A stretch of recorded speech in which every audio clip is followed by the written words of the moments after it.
Bonjour, nous allons voir 15 erreurs qui vous ralentissent ou ralentissent les performances d'Excel et surtout comment les éviter. Première erreur, ne pas utiliser la barre d'outils d'accès rapide. C'est quoi la barre d'outils d'accès rapide? C'est la barre que vous avez soit ici, soit juste au-dessus de la barre de formule et qui vous permet d'avoir des petites icônes tout le temps que vous pouvez cliquer dessus. Par exemple, si je sais que je vais faire des TCD, des tableaux croisés dynamiques, je peux venir ici, faire un clic droit sur l'icône, ajouter à la barre d'outils d'accès rapide, et voilà, j'ai mon icône. Et quand j'ai besoin de faire un tableau croisé dynamique, j'ai juste à venir ici, sans même être dans le menu d'insertion ou dans d'autres menus, et je peux directement faire mon tableau croisé dynamique. Donc ça vous fait gagner du temps, et c'est une erreur de ne pas l'utiliser. Et si c'est ponctuel, c'est-à-dire que vous avez une tâche qui se répète souvent dans votre journée, mais que ce sera que un jour, vous le mettez. Et pour supprimer, vous faites un clic droit et supprimer de la barre d'outils d'accès rapide.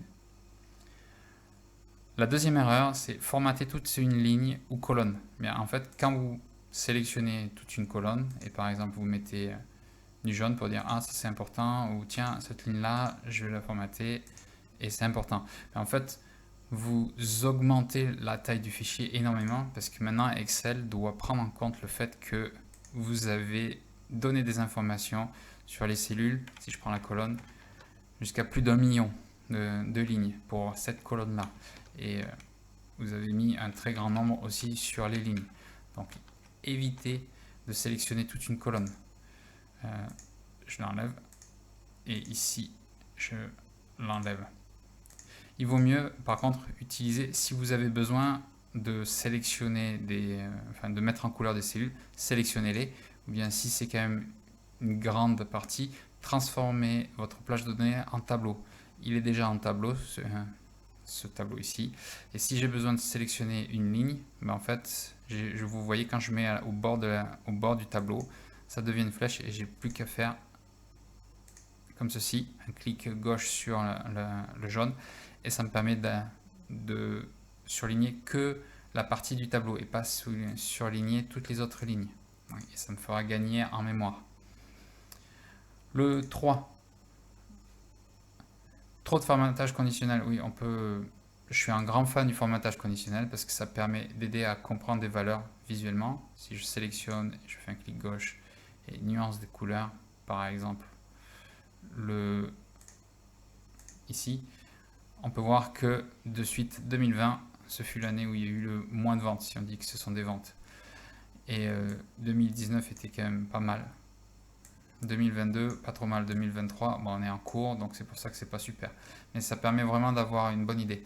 L'inconvénient, c'est que si vous en mettez trop et trop et trop, ça va directement ralentir les performances d'Excel parce que ça prend beaucoup de place dans sa mémoire. J'ai déjà vu des feuilles qui étaient très lentes juste à cause de ça. Donc utilisez le formatage conditionnel, mais que à bon escient, que quand vous en avez vraiment besoin ou quand vous devez faire une analyse. Et si vous n'en avez plus besoin, c'est très simple, vous venez dans mise en forme et vous pouvez effacer la règle. Effacer la règle de cellules sélectionnées ou bien effacer la règle de toute la feuille. Et si vous êtes dans un tableau, effacez les règles de ce tableau-là. Là, je vais faire la feuille entière, j'ai plus besoin de règles. Bien. Numéro 4, diviser par 1000 pour montrer les kilos euros. Alors ici, on voit des sommes. Alors je peux le mettre en monétaire, comme ça on voit bien que c'est des euros. Et comme ce sont quand même des sommes qui sont assez grandes, on peut voir que c'est toujours au-dessus de 1000 euros. Bien, en fait, on aurait tendance à dire je vais les afficher en kilos euros plutôt que simplement euros. Ça me permettra d'avoir plus de clarté, ce qui est une bonne chose. L'inconvénient, ce que je vois très souvent, c'est-à-dire on se dit bon, alors je vais le diviser par 1000. Une méthode pour diviser par 1000 qui est efficace, c'est vous mettez 1000 n'importe où, dans une autre cellule, vous faites un CTRL-C, vous sélectionnez toute la plage et vous venez ici et vous faites coller et puis collage spécial et division. Et là, bam, vous avez divisé tout par 1000. C'est bien, mais l'inconvénient, ce que je n'aime pas faire ça, c'est que quand vous avez des nouvelles valeurs, les nouvelles valeurs vont être en quoi? Vont être en euros ou en kilos euros? Vous allez certainement avoir des problèmes à vous souvenir ou la personne à savoir ce qui s'est passé. CTRL Z pour revenir. Plutôt que de diviser et d'avoir les valeurs en dur divisé par 1000, bien, jouez plutôt sur formatage. Je sélectionne. Alors je suis déjà en comptabilité, donc ça c'est bien, mais en fait je vais aller plutôt dans autre formatage numérique. Je vais faire apparaître ici. Déjà, quand on est à plus de 1000 euros, enfin dans des centaines de milliers d'euros, ça sert à rien d'avoir des centimes d'euros. Je vais dans personnaliser. Je cherche un type monétaire qui soit pas trop compliqué. Celui-là, il est quand même pas mal balèze. Je vais le garder et je vais effacer. Bon, il y a celui-là, voilà, c'était celui-là que je cherchais. Donc vous voyez, c'était des milliers d'euros, juste comme ça. Bien, un truc pour diviser par 1000. Vous avez, suivant votre version, vous avez deux possibilités. Vous pouvez prendre l'espace, qui n'est pas forcément un espace, mais le séparateur des milliers. J'ai fait un clic gauche juste là, et avec Shift et la flèche de droite, je fais CTRL-C et CTRL-V. Et là, vous voyez que le nombre est passé à 115 parce qu'il a fait une division par 1000. Et si je fais K, ben là, il m'a refait encore une division par 1000 parce que ma version divise automatiquement quand je fais K euros. Il comprend que je veux afficher des kilos euros. Donc c'est pour ça que j'ai juste à mettre K euros. Mais vous pouvez utiliser le truc de séparateur de milliers à le mettre juste ici et ça va diviser par 1000. Et maintenant, si je fais juste OK, bien voilà, j'ai toutes mes valeurs qui sont en milliers d'euros. C'est écrit. Et quand vous cliquez sur la cellule, ben vous voyez que vous avez la valeur en entier. Donc vous rentrez des euros, c'est affiché en milliers d'euros. 5. Cette erreur, ça n'arrive pas souvent, mais je l'ai déjà vu. C'est quand vous avez des dates qui sont écrites comme ceci. Parfait, rien à dire, c'est une date que Excel comprend bien. Et d'autres qui sont mis en format texte. Donc on comprend, l'utilisateur comprend, ça nous affiche une date, on peut voir, mais par contre vous ne pouvez plus l'utiliser comme un nombre. Par exemple, si je veux calculer bien, cette date moins cette date, je comprends que c'est 7 jours. J'ai juste à faire CTRL-C et puis CTRL-V, et là j'ai valeur, parce que Excel n'est pas capable de faire un calcul sur du texte. Il te dit non, je ne peux pas faire une soustraction sur du texte. Donc évitez ça. On peut le retransformer si c'est écrit, ou bien le copier et le mettre à la main, ou bien avec Power Query, des façons de retransformer ce format de date formaté en texte en vraiment formaté en date. 6. Bon, celui-là, je devais le dire. C'est cellules fusionnées. C'est une horreur. C'est une horreur parce que ça apporte beaucoup de problèmes dans des calculs, ou bien même une action très simple, c'est que je veux sélectionner tous les trimestres, les deuxièmes trimestres. Donc je prends la première colonne et puis je veux continuer. Ben oui, mais quand je fais ça, l'inconvénient c'est que comme j'ai une case ici qui est fusionnée, ben, elle m'empêche de tout voir, de tout reprendre. Donc je ne peux pas faire. Bien, l'astuce c'est il faut tout défusionner. Alors, je vais les sélectionner voilà. Avec CTRL et un clic gauche. Je peux sélectionner. Je ne l'ai pas sélectionné lui. Hop là. Et maintenant, ce que je fais, c'est qu'avec la touche CTRL, clic gauche, je sélectionne chacune des lignes que je veux fusionner. Celui-là, je ne veux certainement pas que ce soit mis, pas fusionné, mais que je veux apparaître comme si c'était fusionné. Et ici, je viens, soit vous faites un CTRL-SHIFT-1, soit vous pouvez venir ici, paramètres d'alignement. Et ici, au lieu de, dans la section alignement du texte, horizontal, au lieu de choisir standard, vous choisissez centré sur plusieurs colonnes. OK. Et ça vous permet de vous mettre comme si vous étiez fusionné, mais vous ne l'êtes pas. Donc vous pouvez vraiment sélectionner une colonne entière.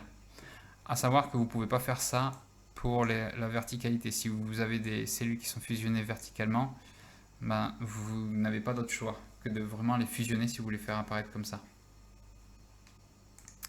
7.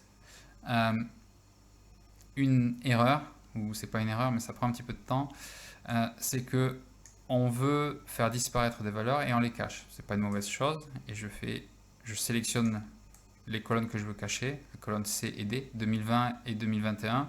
On va dire que je ne veux pas voir quand il y avait le Covid, les résultats, parce que ça me brouille les chiffres. je fais un clic droit une fois que j'ai sélectionné et masquer. Donc je masque les colonnes, je les ai cachées. Donc c'est bien. Mais maintenant je veux quand même le revoir. Donc il faut que je resélectionne les deux colonnes, faire un clic droit et afficher. Ça prend une seconde, mais si on doit faire ça plusieurs fois pour comparer, il existe une meilleure méthode. Toujours pareil, on sélectionne C et D, les colonnes C et D en faisant juste un clic gauche sur les en-têtes. Et dans Données, on va dans Plan. Et ici, on va dans Grouper. Ça fait apparaître ces deux petites lignes en plus qui permet de faire un moins ou un plus qui permet de cacher pareil les colonnes. Mais simplement que pour les afficher, j'ai juste à faire le plus. Ou bien si vous avez plusieurs sections comme ça, vous avez juste à utiliser le 1 ou le 2 pour pouvoir faire. Vous pouvez faire exactement la même chose sur les lignes. Par exemple, si je ne veux pas voir tout ce qui est la partie software, eh bien je sélectionne et je fais plan ici et grouper. Et je peux aussi faire pareil. Si je fais un clic gauche dessus, et voilà, j'ai plus la partie software et je cache ici, j'ai plus que ce tableau là, ou bien je peux le remettre. Et c'est beaucoup plus simple et beaucoup plus rapide quand on a besoin de masquer, d'afficher, masquer, afficher. Erreur numéro 8. Alors, un format de données qui est non tabulaire. C'est pas une erreur d'avoir ça, mais c'est un problème dans le sens que une fois que vous avez rentré ça, pour l'humain c'est beaucoup plus intelligible d'avoir les données comme ça parce que c'est facile à rentrer. On voit que c'est l'année 2019, ça c'est l'année 2020, etc. Et on peut voir directement, voilà, Auguste qui a fait ça et c'est facile à voir. L'inconvénient, c'est que si vous voulez faire des analyses avec un tableau croisé dynamique, TCD, bien, vous ne pourrez pas. C'est-à-dire que si je viens ici et que je fais insertion tableau croisé dynamique, ok, je vais mettre mon vendeur, mais là, regardez, bah, chacune des colonnes est considérée comme une autre colonne et je ne peux pas mettre mes sommes. Je ne peux pas mettre les sommes tout entières.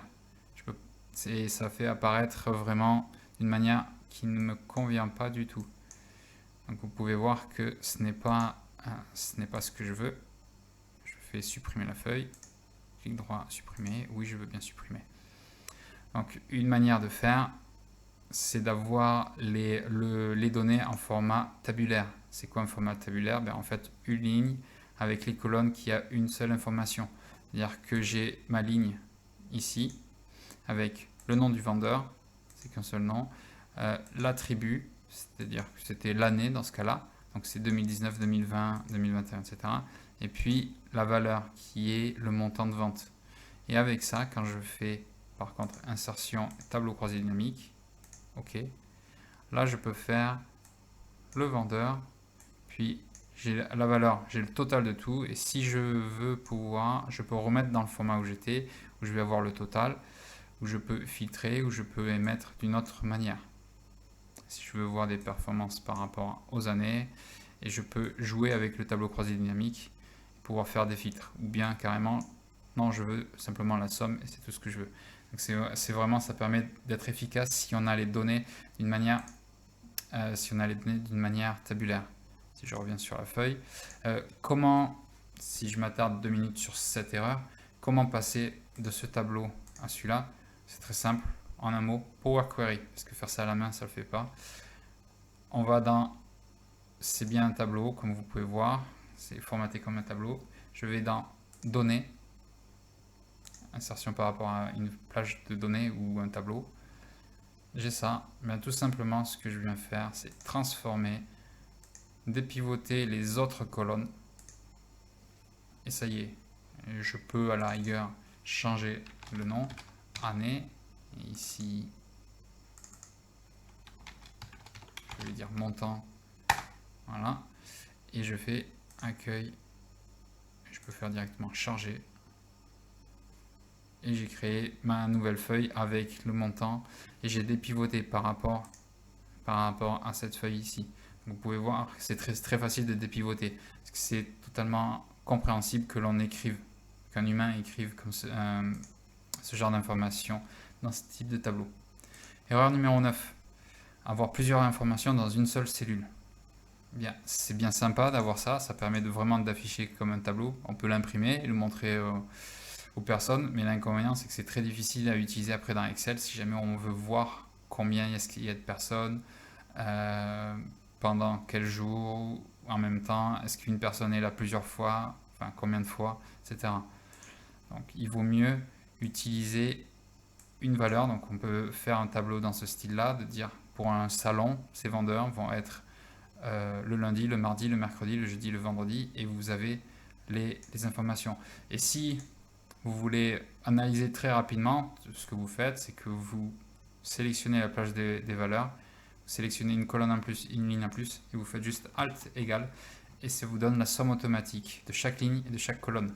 Donc vous pouvez voir que le lundi, vous allez avoir 5 vendeurs, le mardi 4 vendeurs, le mercredi 5, le jeudi 6 et le vendredi 4. Et puis vous pouvez voir que tout le monde n'est pas forcément logé à la même enseigne, c'est-à-dire qu'il y en a qui sont à 3, il y en a qui sont à 1 jour sur le salon, 2, 4. Et ça vous donne le nombre de jours vendeurs, 24. Donc ça permet d'être beaucoup plus efficace et de pouvoir faire une meilleure analyse, d'avoir une seule information dans une cellule.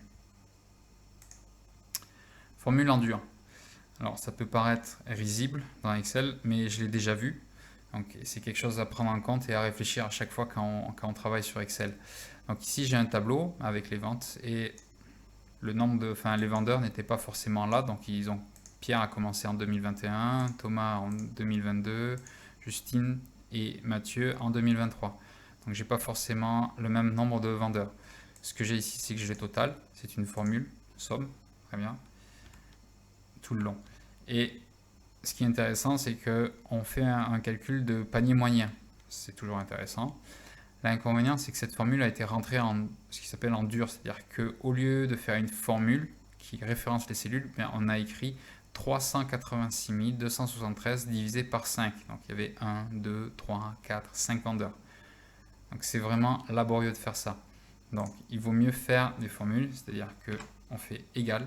Égal à quoi?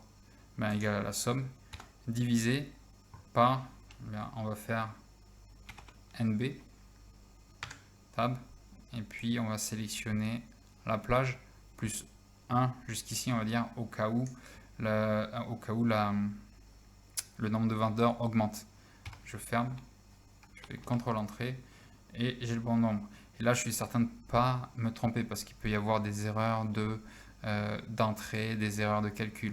Et si on regarde, on a 1420 ici, là on n'a pas du tout le même montant.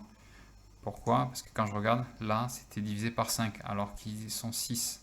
Vous pouvez voir, quand j'ai sélectionné, il y a 6 vendeurs. Là, j'ai le même montant et ici aussi. Donc on peut voir que une erreur qui n'était pas forcément facile à découvrir, bien, si vous référencez les cellules, vous vous acquitterez de ces erreurs et il vaut mieux le faire. Mettre le moins de choses en dur dans une cellule pour les formules. Calcul sur une plage. Bien, ici j'ai une somme de chaque colonne, idem dans le même style que la cellule précédente. L'inconvénient, c'est que, imaginons que j'ai un vendeur qui arrive, je fais Shift espace, CTRL plus, j'augmente d'une ligne et je dis voici un nouveau vendeur qui s'appelle Mathias. Et puis Mathias fait voilà, il vient et il fait ça. L'inconvénient, c'est que vous venez de voir, la somme n'a pas bougé. Pourquoi? Parce qu'en fait, elle s'arrêtait à Mathieu. Donc, il faut que, c'est pas une très grosse erreur, mais il faut quand même bien faire attention. Il faut étirer ça. Alors, l'erreur ici, CTRL Z, je vais tout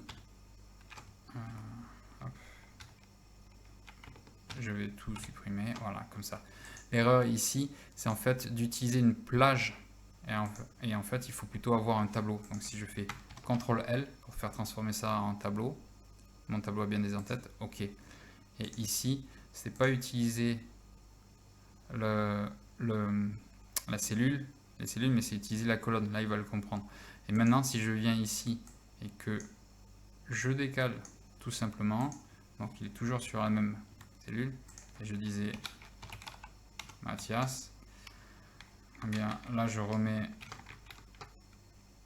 CTRL V et là les formules se sont mises à jour automatiquement. Pourquoi? C'est très important parce que c'est un très gros avantage des tableaux, c'est que quand le tableau augmente, il donne cette information aux formules qui le référencent et donc les calculs prennent en compte les nouvelles informations.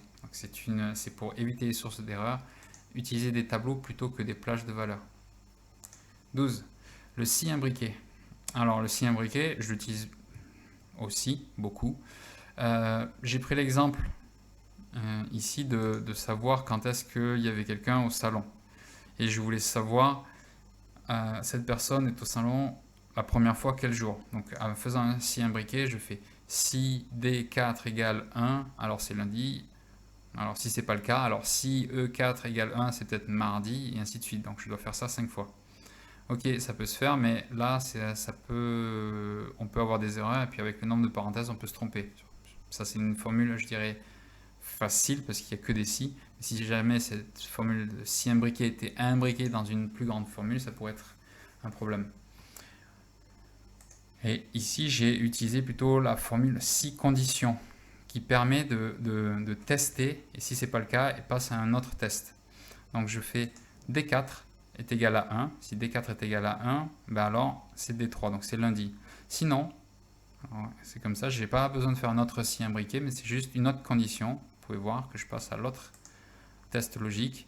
Eh bien, si E4 est égal à 1, ça sera la valeur de mardi. Et si je fais après l'autre test logique, etc., etc.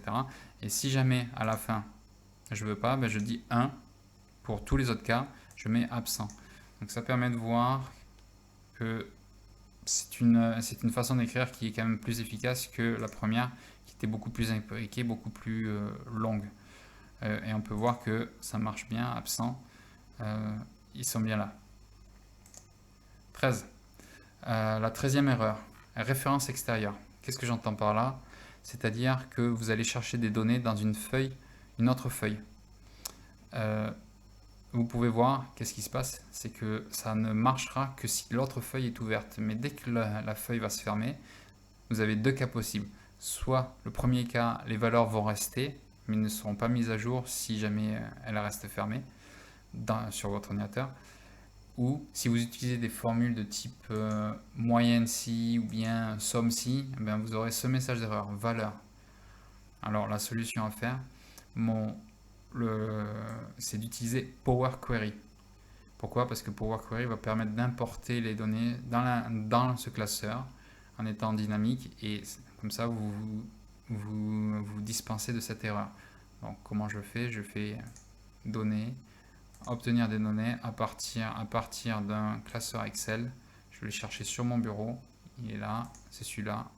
Importer. Et je viens importer ici. Qu'est-ce que je veux? Je veux ce tableau, c'est parfait, c'est ce que je voulais. Je vais le charger dans, parce que je vais dire où est-ce que je veux le mettre. Je veux que tu le charges comme tableau, oui, la feuille de calcul existante, et je veux que tu le mettes ici. Ok. Et maintenant, on peut voir, on peut prendre la formule et se dire non, c'est pas tout ça que je veux. D'abord, vous pouvez voir que le chemin est trop long. C'était pas tout ça que je voulais. Je voulais faire un test. Je voulais faire la moyenne sur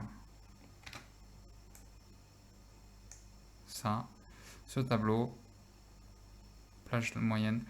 Plage moyenne, non, c'était pas celle-là, pardon, je me suis trompé. Plage moyenne, c'était ça.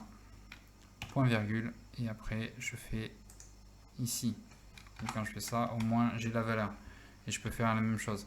Et comme ça, Power Query ira lui chercher les valeurs et les amènera sur votre feuille et vous pourrez faire vos calculs. Donc il n'y aura plus de soucis. La 14e erreur, data pour TCD. Bien, si je prends ces informations ici et que je veux les analyser, donc je veux prendre insertion, tableau croisé dynamique et je fais un tableau croisé dynamique. Et ici, qu'est-ce que je fais? Je vais mettre le vendeur, je vais mettre des colonnes, les années et puis les valeurs. Ok, j'ai toutes mes informations, très bien. Maintenant, j'ai un nouveau vendeur qui arrive et qui a des nouvelles informations. Qu'est-ce qui se passe? Il va falloir que je change maintenant mon TCD parce que même si je le mets ici, ça va rien faire.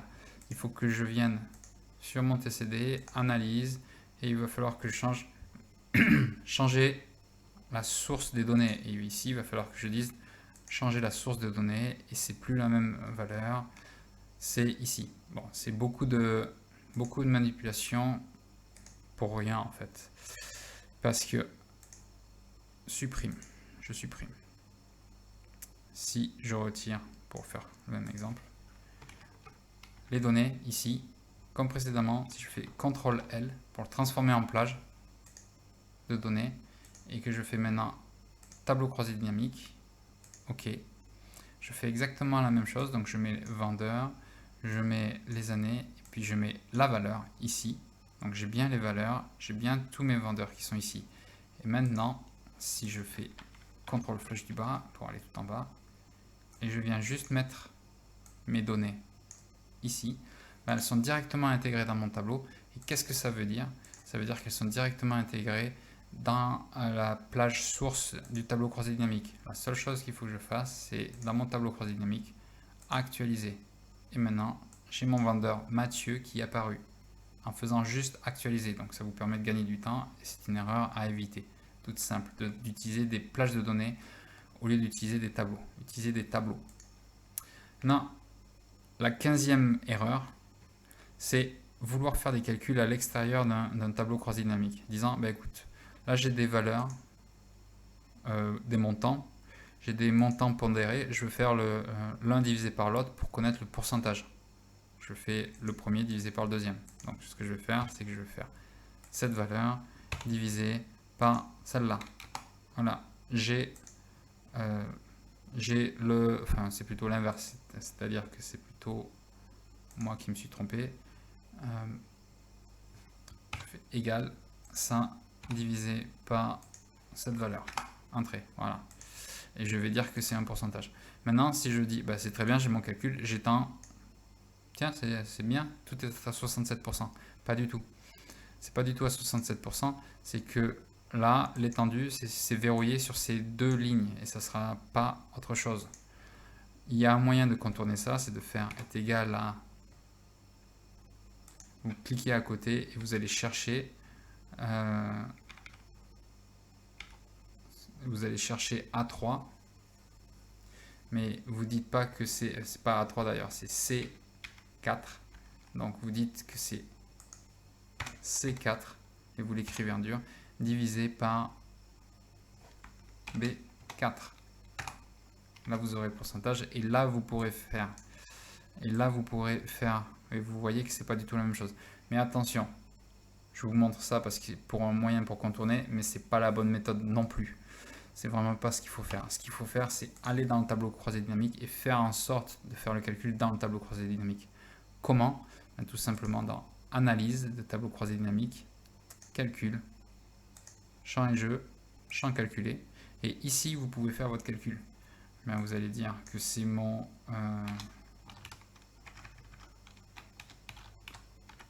pourcentage.